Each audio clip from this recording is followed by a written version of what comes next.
Hello student, welcome back.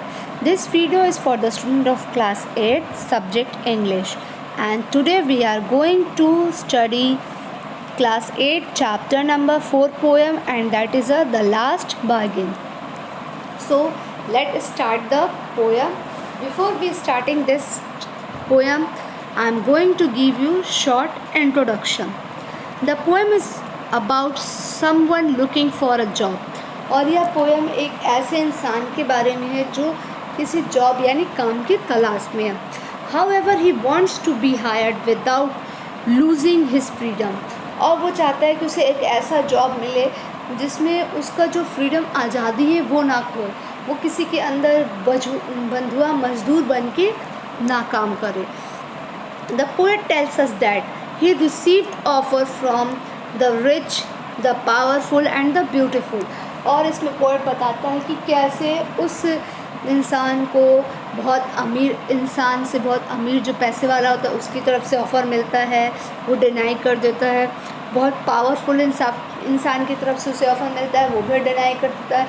बहुत beautiful कोई lady है उसकी तरफ से भी ऑफ़र मिलता है पर वो भी उसे डिनाई कर देता है.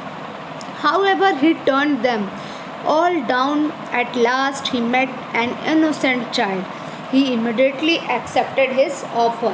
और वो सारे ऑफ़र सबके मना कर देता है, पर उसको एक छोटा सा इनोसेंट सा बच्चा मिलता है, वो उसे ऑफ़र देता है और ये जो इंसान है उसका बच्चे का ऑफ़र तुरंत एक्सेप्ट कर लेता है. So in first person in this poem who give offer to the man, that is the king's. वो किंग है, राजा है. किंग का प्रपोज़ल मिला है उस इंसान को. क्या है? The first offer came from the king earlier in the morning. और सुबह सुबह जो इंसान जब जॉब पे ढूंढने निकलता है उसको पहला ऑफ़र एक राजा की तरफ से मिलता है. He had more powerful then wealth. और उसके अंदर वो बहुत ज़्यादा ताकतवर है, उसके पास पैसे भी हैं, पैसे से भी ज़्यादा उसके पास ताकत है. He offered the man his power in return for the man's labor. और वो इंसान को अपना पावर दिखा के बोलता है कि वो उसके अंदर लेबर का कोई काम करे. The man however felt that the king might was not worth much. पर जो इंसान है वो किंग का जो ऑफ़र है उसको वो अच्छा नहीं लगता, और so he refused the king's offer. और इसलिए वो राजा का ऑफ़र मना कर देता है. The second person is the richest man proposal. जो सबसे अमीर इंसान है उसकी तरफ से इस इंसान को प्रपोज़ल मिला है. क्या है? The second offer came from the mid day when it was really very hot. और एक बार बहुत ज़्यादा गर्मी हो रही है वो, और दोपहर का टाइम हो गया है, उस समय उसे ये ऑफ़र मिलता है. An old man offered him a lots of gold in return for his labor. और वो जो बूढ़ा आदमी इसे बहुत सारे सोने देने को तैयार है, बदले में वो बूढ़े आदमी के लिए काम करे. तो फिर क्या होता है? The man was not much impressed. पर जो वो आदमी है उस बूढ़े आदमी से बहुत ज़्यादा इम्प्रेस नहीं हुआ, क्योंकि उसे पैसे की कोई लालच नहीं. बस वो चाहता है कि वो ऐसा काम जगह पे काम करे जहाँ पे उसको आज़ादी मिले. The wealth did not attract him. और उसका पैसा, जो बूढ़े इंसान, जो ओल्ड मैन का पैसा है, वो भी इसे अट्रैक्ट नहीं कर पाया. सो ही रिफ्यूज़ दैट ऑफ़र. इसलिए उसने उस ऑफ़र को मना कर दिया. The next third proposal is the beauties proposal. कोई सुंदर लेडी, खूबसूरत सी लेडी की तरफ से है.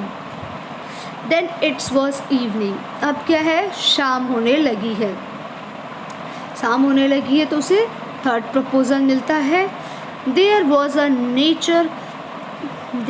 Natural beauty all around. और वहाँ चारों तरफ जहाँ पे है वहाँ पे पूरी नेचुरल ब्यूटी है.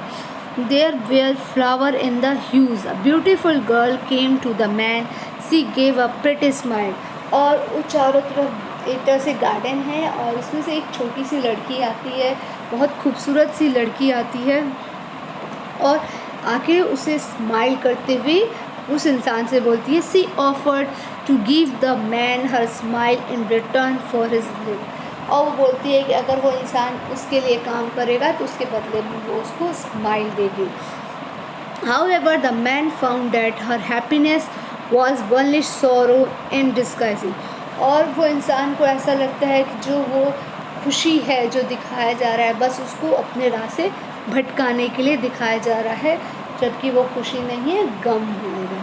सो he refuse that the offer also. इसलिए उसका भी ऑफ़र उसने मना कर दिया. एट लास्ट प्रपोजल क्या है? The man came to the sea shore. और वो जो इंसान है अब समुद्र के किनारे आ गया है. एकदम पूरी शाम हो गई है, अब वो समुद्र के किनारे आ गया है. There he found a child playing with the shell. तब वहाँ पे उसे एक बच्चा मिलता है जो कि सेल के साथ खेल रहा है.